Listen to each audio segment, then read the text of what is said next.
Hi, hello everyone. Welcome back to our channel Learn with Sanjamani. If you are seeing this video for the first time, please do like, share and subscribe this channel. So ఇవాళ మన topic ఏంటంటే one of the most important topic in the digital electronics is combinational circuit. So combinational సర్క్యూట్స్లో calculators ఎలా నెంబర్స్ని add చేస్తుంది, computers ఎలా quick డెసిషన్స్ని change చేసుకుంటుంది, ఇలాంటి క్వశ్చన్స్ అన్నిటికీ ఆన్సరే కాంబినేషనల్ సర్క్యూట్స్. సో ఈ కాంబినేషనల్ సర్క్యూట్స్లో అవుట్పుట్ అనేది ఇన్పుట్ మీద డిపెండ్ అయితే దాన్నే కాంబినేషన్ సర్క్యూట్స్ అంటారనమాట. సో ఈ వీడియోలో నేను మీకు కాంబినేషన్ సర్క్యూట్స్ అనేవి ఎలా వర్క్ అవుతాయి, అసలు అందులో ఎన్ని సబ్ టాపిక్స్ ఉన్నాయి, ఇవి ఈజీగా ఎలా రిమెంబర్ చేసుకోవాలి, ఇవన్నిటి గురించి నేను ఇవాళ మీతో షేర్ చేసుకుంటున్నాను. సో మీరైతే ఈ వీడియోని ఎక్కడ స్కిప్ కాకుండా చూసేయండి. టాపిక్ ఏంటి? Combinational circuits. So combination circuits అంటే ఏంటంటే, కాంబినేషన్ సర్క్యూట్ యొక్క డెఫినేషన్ ఏంటంటే ఫస్ట్ సింపుల్గా చెప్తాను చూడండి. Output depends only on present inputs. దాన్ని ఏమంటారంటే కాంబినేషనల్ సర్క్యూట్స్ అంటారు. అంటే ఏంటంటే అవుట్పుట్ అనేది ప్రెజెంట్ ఇన్పుట్ మీద డిపెండ్ అయితే దాన్ని కాంబినేషన్ సర్క్యూట్స్ అంటారు. Will coming to the key features of combination circuits. Once again works only on current inputs. Current inputs మీద డిపెండ్ అయితే దాన్ని కాంబినేషన్ సర్క్యూట్స్ అంటారు. దీంట్లో ఎలాంటి క్లాక్ ఉండదు, మెమరీ కూడా ఉండదు అనమాట. దీన్ని ఎలా బిల్డ్ చేస్తామంటే బై యూజింగ్ లాజిక్ గేట్స్. ఈ లాజిక్ గేట్స్ గురించి క్లియర్గా మన వీడియోలో ఎక్స్ప్లెయిన్ చేశాను. సో ఒకసారి వెళ్ళి చూసేయండి. సో మనకి ఈ మెమరీ కానీ క్లాక్ కానీ ఇవేం లేకపోతే మనకి సర్క్యూట్ అనేది ఫాస్ట్గా రన్ అవుతుంది అనమాట. అందుకే ఈ కాంబినేషన్ సర్క్యూట్స్లో మెమరీస్ కానీ క్లాక్స్ కానీ ఏమీ యూజ్ చేయం. Well coming to the applications, ఎక్కడెక్కడ యూజ్ చేస్తారు ఈ combination circuits? First arithmetic operations like adders కానీ, సబ్ట్రాక్టర్స్ కానీ, మల్టిప్లయర్స్ కానీ, ఇవన్నీ ఈ అర్థమెటిక్ ఆపరేషన్స్లో జరుగుతుంది అనమాట. Well coming to the data routing. Data రూటింగ్లో ఏంటంటే multiplexers, demultiplexers like mux, demux అంటారు వీటిని. Well coming to the data conversions అనమాట. అంటే converting encoders, decoders, code converters, binary code నుంచి గ్రే కోడ్కి, బీసీడీ నుంచి ఎక్సెల్సీకి, వీటి కన్వర్షన్స్కి ఇక్కడ కన్వర్షన్స్లో కూడా యూస్ చేస్తారు. వెల్ కమింగ్ టు ద కంపారిజన్స్లో ఏంటంటే greater than, less than, is equal to, వీటిలో ఇది యూస్ చేస్తారు. Well coming to the ఏఎల్యూస్, arithmetic logic యూనిట్లో కూడా ఈ కాంబినేషన్ సర్క్యూట్స్ని యూస్ చేస్తారు. సో ఈ కాంబినేషన్ సర్క్యూట్స్లో మొత్తము సబ్ టాపిక్స్ ఉన్నాయన్నమాట. అవేంటంటే adders, subtractors, mux, demux, encoders, decoders, comparators, code converters, ఇవన్నీ ఈ కాంబినేషన్లో సబ్ టాపిక్స్ అనమాట. మనం ప్రతి ఒక్క దాని గురించి చూసేద్దాం present. Well coming to the first half adders. యాడర్స్లోనే half adder, full adder, half subtractor, full subtractor, ఇవన్నీ ఉంటాయన్నమాట. సో అసలు హాఫ్ యాడర్ అంటే ఏంటంటే, హాఫ్ యాడర్లో మనకి 2 బైనరీ డిజిట్స్ ఉంటాయన్నమాట. అవేంటిరా అంటే ఏ, బి అనేవి 2 ఇన్పుట్స్ ఉంటాయి. మనకి దాని నుంచి ఏం ప్రొడ్యూస్ అవుతుందంటే సమ్ము క్యారీ అనేది అవుట్పుట్ వస్తుంది అనమాట. ఇన్పుట్స్ ఏబి, అవుట్పుట్ ఏంటంటే సమ్ము క్యారీ. దీని యొక్క equations where S equal to, S అంటే సమ్ము, సి అంటే క్యారీ అనమాట. Where S equals to A XOR B. ఈ సింబల్ని ఏమంటారంటే ఏ ఎక్స్ఆర్ బి అంటారు. సో ఏ ఎక్స్ఆర్ బి అనమాట, ఎక్స్ఆర్ అంటారు దీన్ని. సో సి క్యారీ అంటే ఏంటంటే A into B. A into B అంటే మనకి ఏం గేట్ వస్తుంది? ఇంటూ అంటే మల్టిప్లికేషన్ అంటే అండ్ గేట్ వస్తుంది కదా. సో అలా ఈ లాజిక్ ఈక్వేషన్స్ని బట్టి మనం ఇక్కడ ఈ డయాగ్రామ్ని డ్రా చేయొచ్చు అనమాట. ఇదేంటిది? గేట్ ఏంటి? ఎక్స్ఆర్ గేట్ కదా. ఇది ఎక్స్ఆర్ గేటు. ఇక్కడ ఏముంది? అండ్ గేట్ కదా. అండ్ గేట్ ఏబి రెండు ఇన్పుట్స్ ఇస్తే మనకి అవుట్పుట్ ఏమొస్తుంది? Sum carry. ఈ ఎక్స్ఆర్ గేట్ యొక్క అవుట్పుట్ ఏంటి? ఆల్రెడీ మన గేట్ లాజిక్స్లో వాటిలో చూస్తున్నాము. A complement B plus A B complement అనమాట. ఇదేంటిది? ఎక్స్ఆర్ గేట్ యొక్క అవుట్పుట్ అనమాట. సో ఇది సమ్ము క్యారీ. సో దీని యొక్క ఎగ్జాంపుల్ ఏంటి? మనము రెండు ఏబి 1 ఇస్తే మనకి సమ్ ఏంటంటే 0 వస్తుంది. ఎలా అంటే 1 + 1 = 10 వస్తుంది. బైనరీలో మనకి 10 వస్తుంది అనమాట. సో క్యారీ ఏంటి? 1 వస్తుంది. దీన్ని ఈజీగా ఎలా రిమెంబర్ చేసుకోవాలంటే think of half HA means half calculator అనమాట. It can adds only 2 bits or no carry output. దీంట్లో ఏంటంటే క్యారీ అనేది క్యారీ ఇన్పుట్ అనేది ఉండదు అనమాట. Well coming to the full యాడర్లో ఏంటంటే క్యారీ ఉంటుంది అనమాట. అక్కడ క్యారీ ఇంక్లూడ్ అవుతుంది, ఇక్కడ క్యారీ ఇంక్లూడ్ అవ్వదు అనమాట.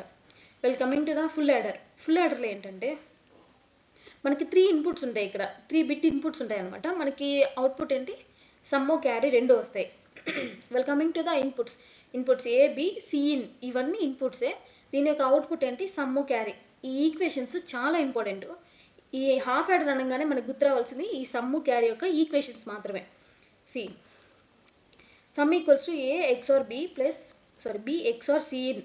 సో ఇది ఈ ఎక్స్ఆర్ని ఏమంటారు? ఎక్స్ఆర్ అని చెప్పాను కదా, ఈ సింబల్ని ఎక్స్ఆర్ అంటారు. ఈ క్యారీ ఏంటంటే A and B plus B and C plus A and C in ఇక్కడ మల్టిప్లికేషన్ ఉంటుంది కదా ఈ రెండింటి మధ్యలో దాన్ని అండ్ అన్నాను నేను. సి ఇక్కడ ఉండే ఆపరేషన్స్ అన్నీ మనకి లాజిక్ ఈ ఈ పిక్చర్లో కనిపిస్తాయి చూడండి, లైక్ ఈ డ్రాయింగ్ పిక్చర్లో. See these are the and gate, sorry XOR gates right. ఇవి and gates, 2 and gates, or gate ఈ ప్లస్ ఉంది కాబట్టి ఆర్ గేట్ వచ్చింది. సో ఇవన్నీ మనము ఈ డయాగ్రామ్లో డ్రా చేయొచ్చు అనమాట. ఈ ఫుల్ యాడర్ అనగానే మనము ఇలా డ్రాయింగ్ చేయొచ్చు, ఇలా డ్రా చేయొచ్చు. Well coming to the this is the sum, this is the carry, these are the full inputs అనమాట. సో దీని యొక్క ఎగ్జాంపుల్ ఏంటంటే A equals to 1, B equal to 1, C equal to 1. మనం అన్ని ఇన్పుట్స్ 1 ఇస్తే మనకి సమ్ము క్యారీ అనేది output 1 వస్తుంది అనమాట. సో దీన్ని ఈజీగా ఎలా రిమెంబర్ చేసుకోవాలంటే ఫుల్ సపోర్ట్, ఇక్కడ హాఫ్ సపోర్ట్ ఉంటే ఇక్కడ ఫుల్ సపోర్ట్ వస్తుంది అనమాట. It includes carry. నేను కింద చెప్పాను కదా, మీ కింద చెప్పాను కదా హాఫ్ యాడర్లో క్యారీ అనేది ఉండదు, ఫుల్ యాడర్లో క్యారీ ఉంటుంది అని. సి అన్లైక్ హాఫ్ యాడర్, ఇక్కడ హాఫ్ యాడర్లో అది ఉండదు అని కదా, sorry. Well coming to the half subtractor. Half subtractor అంటే ఏంటంటే సేమ్ హాఫ్ యాడర్లానే, కాకపోతే ఇక్కడ ఏంటంటే ఈ హాఫ్ సబ్ట్రాక్టర్లో ఏంటంటే మనకి డిఫరెన్స్ బారో అనేవి రెండు ఉంటాయి. అక్కడ ఏంటి సమ్ము క్యారీ ఉంటాయి, ఇక్కడ డిఫరెన్స్ బారో ఉంటుంది. ఇన్పుట్స్ సేమ్, ఏబి ఇన్పుట్ ఇస్తే మనకి అవుట్పుట్ డిఫరెన్స్ బారో ఉంటుంది అనమాట. Well coming to the equations A XOR B, D equals to D అంటే డిఫరెన్స్, బి అంటే బారో. ఓకే, సో ఈ బారోలో ఏంటంటే A complement dot B. A complement అంటే మనకి ఏం గేట్ వస్తుంది అంటే నాట్ గేట్ వస్తుంది. సి ఇది నాట్ గేట్ అనమాట. ఈ ఎక్స్ఆర్ ఏంటంటే ఎక్స్ఆర్ గేట్ వచ్చింది, మనకి ఇక్కడ డాట్ ఉంది కాబట్టి అదేంది అండ్ గేట్ కాబట్టి అండ్ గేట్ వచ్చింది. ఇలా ఈ ఈక్వేషన్ ద్వారా మనము సర్క్యూట్ని బిల్డ్ చేయొచ్చు అనమాట. ఇలా ఈ హాఫ్ యాడర్ అనగానే మనకి సర్క్యూట్ గుర్తు రావాలి, సర్క్యూట్ దీని యొక్క ఈక్వేషన్స్ రెండు గుర్తు రావాలన్నమాట. Well coming to the example ఏం లేదు, మనము ఏ ఈక్వల్ టు 0 ఇచ్చి బి ఈక్వల్ టు 1 ఇస్తే మనకి డిఫరెన్స్ 1 బారో 1 ఇట్లా వచ్చేస్తుంది అనమాట సింపుల్గా. లేదంటే మనం ఈ వాల్యూస్ ఈ ఈక్వేషన్స్లో సబ్స్టిట్యూట్ చేసినా మనకి సేమ్ ఆన్సర్ వచ్చేస్తుంది. ఇది ఈజీగా ఎలా రిమెంబర్ చేసుకోవాలంటే half subtractor equal to half borrow అనమాట, అంటే హాఫ్ బారో లాగా అనమాట. ఈ ఫుల్ సబ్ట్రాక్టర్లో ఏంటంటే సేమ్ దానిలోనే, కాకపోతే ఇక్కడ ఏంటంటే 3 ఇన్పుట్స్ వస్తాయి, అక్కడ 2 ఇన్పుట్స్ వస్తాయి. Well coming to these inputs A B and B in, these are the 3 inputs, output difference borrow same. Well coming to the equations కూడా సేమ్ దానిలోనే, కాకపోతే 3 కాబట్టి మనకి ఏ ఎక్స్ఆర్ బిఇన్ ఇట్లా వస్తుంది. సి ఇక్కడ ఏవైతే ఉన్నాయో, ఏవైతే సైన్స్ ఉన్నాయో ఇక్కడ మనకి అయ్యే ఈ సర్క్యూట్లో బిల్డ్ అయి ఉంటాయి చూడండి. కావాలంటే ఎక్స్ఆర్ 2 ఎక్స్ఆర్ గేట్స్ ఉన్నాయి.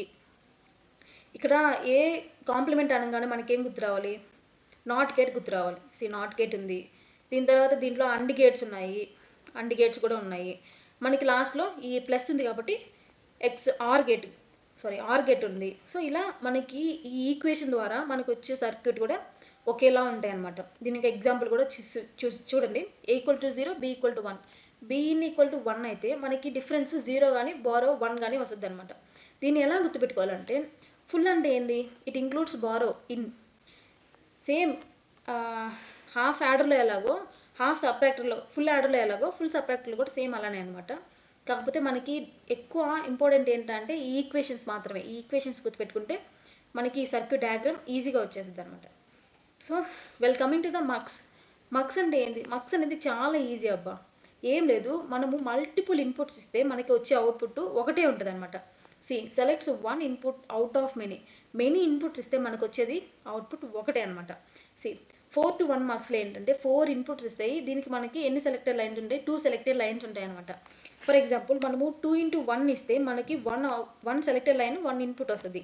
అలాగే 4:1 అయితే 4 ఇన్పుట్స్ మనం ఇస్తే మనకి 1 అవుట్పుటే వస్తుంది, కానీ సెలెక్టెడ్ లైన్స్ 2 ఉంటాయి, అలా కూడా ఉంటాయి అనమాట. వెల్ కమింగ్ టు ద 8:1 అయితే 8 ఇన్పుట్స్ ఇస్తే మనకి అవుట్పుట్ 1 వస్తుంది, కానీ ఇక్కడ సెలెక్టెడ్ లైన్స్ ఎన్ని ఉంటాయి అంటే 3 ఉంటాయి. సి n-1 అనమాట, 8-1 అట్లా వస్తాయి అనమాట.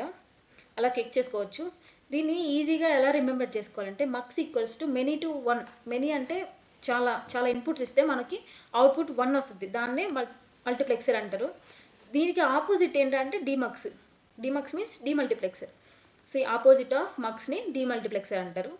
1 input sends to many outputs. 1 input ఇస్తే మనకి మల్టిపుల్ అవుట్పుట్స్ వచ్చేదాన్ని డిమక్స్ అంటారు అనమాట. దీన్ని ఈజీగా ఎలా గుర్తుపెట్టుకోవాలంటే 1 to many, అక్కడ మెనీ టు 1, ఇక్కడ 1 to many అనమాట. ఈ డయాగ్రామ్ చూస్తేనే ఈజీగా అర్థమైపోద్ది. Well coming to the encoder, decoder. దీనికి ఎగ్జాంపుల్ ఏంటంటే సింపుల్గా మనము ఒక రిమోట్ యూస్ చేస్తున్నప్పుడు రిమోట్లో ఏంటంటే ఫర్ ఎగ్జాంపుల్ మనం ఏదైనా ఛానల్ పెట్టాలి, ఆ ఛానల్ ఏంటంటే 7 అనుకో, మనము 7 అని ఆ రిమోట్లో క్లిక్ చేయగానే మనకి బైనరీగా కన్వర్ట్ అయ్యి 777 అని బైనరీ 7ని 777 అని బైనరీ కోడ్లో కన్వర్ట్ అయ్యింది అనమాట బై యూజింగ్ ఇన్ఫ్రారెడ్ సిగ్నల్స్ ద్వారా మనకి 7ని 777గా చేంజ్ అయ్యి మనకి అవుట్పుట్ మనం ఏ నెంబర్ కొడితే ఆ నెంబర్ వచ్చేస్తుంది. సో దాన్ని ఏమంటారంటే ఎన్కోడర్స్ డికోడర్స్ అంటారనమాట. ఎలా అంటే మనము ఇక్కడ మల్టిపుల్ ఇన్పుట్ లైన్స్ ఇస్తే మనకి కోడ్గా కన్వర్ట్ అయ్యేది, దాన్ని ఏమంటారంటే ఎన్కోడర్స్ అంటారు. దీన్ని ఈజీగా ఎలా రిమెంబర్ చేసుకోవాలంటే many to binary codes, many input lines ఇస్తే మనకి దాన్ని బైనరీ కోడ్గా కన్వర్ట్ అయ్యింది, దాన్ని ఎన్కోడర్స్ అంటారు. దీని యొక్క రివర్స్ ఏంటంటే డికోడర్ అనమాట. రివర్స్నే డికోడర్ అంటారు. Convert n inputs equals to 2n outputs వచ్చేదాన్ని ఏమంటారంటే డికోడర్స్ అంటారు. సో దీన్ని ఎలా రిమెంబర్ చేసుకోవాలంటే బైనరీ కోడ్ టు మెనీ, మనం బైనరీ కోడ్ని ఇస్తే మనకి మెనీ ఇన్పుట్ లైన్స్ ఇస్తుంది, దాన్ని ఏమంటారంటే డికోడర్స్ అంటారు. కమింగ్ టు ద కంపారేటర్స్ అంటే ఏంటబ్బా, ఏం లేదు, జస్ట్ ఒక 2 బైనరీ నెంబర్స్ని కంపేర్ చేస్తే దాన్ని ఏమంటారంటే కంపారేటర్స్ అంటారు. లైక్ ఈజ్ ఈక్వల్ టు కానీ, లెస్ దాన్ కానీ, గ్రేటర్ దాన్ కానీ, ఈ వాల్యూస్ని ఏవైతే కంపారిజన్ చేస్తాయి like this A equals to B, A greater than B, A less than B, వీటిని ఏమంటారంటే కంపారేటర్స్ అంటారు. సో ఈజీగా ఎలా అంటే డిజిటల్ జడ్జ్ లాగా పనిచేస్తుంది ఇది. కమింగ్ టు ద కోడ్ కన్వర్టర్స్లో ఏంటంటే circuit that converts one binary code to another, ఒక కోడ్ నుంచి అనదర్ కోడ్కి కన్వర్ట్ చేస్తుంది. లైక్ బీసీడీ కోడ్ నుంచి ఎక్సెల్ 3 కోడ్కి కన్వర్ట్ చేయడం కానీ, లేదంటే బైనరీ నుంచి గ్రే కోడ్కి కన్వర్ట్ చేయడం కానీ, ఇవన్నీ ఈ కోడ్ కన్వర్టర్స్లో యూస్ చేస్తాం. So coming to the memory tips for students. అసలు దీన్ని ఎలా సింపుల్గా ఎలా రిమెంబర్ చేసుకోవాలంటే యాడర్ అంటే ఏం లేదు, సమ్నే యాడర్ అంటారు. సబ్ట్రాక్టర్ అంటే డిఫరెన్స్, ఆ రెండింటి మధ్య డిఫరెన్స్నే మనం సబ్ట్రాక్ట్ అంటారు. మక్స్ అంటే మెనీ టు 1, డిమక్స్ అంటే 1 to మెనీ. దీని యొక్క అవుట్పుట్స్ అంటే ఆపోజిట్స్ అనమాట ఇవి. కమింగ్ టు ద ఎన్కోడర్స్ డికోడర్స్లో ఇన్పుట్ బైనరీ కోడ్గా కన్వర్ట్ అయ్యింది. ఇక్కడ డికోడర్లు ఏంటంటే బైనరీ కోడ్ నుంచి అవుట్పుట్గా కన్వర్ట్ అయ్యింది. ఈ కంపారేటర్స్లో ఏంటంటే జడ్జ్గా పనిచేస్తుంది అనమాట ఇది. కన్వర్టర్స్లో ఏంటంటే ట్రాన్స్లేటర్గా కన్వర్ట్ అయ్యింది. If you have any doubts, you can ask me in the comment section. Okay, thank you so much for watching this video. Please do like, share and subscribe this channel. Thank you.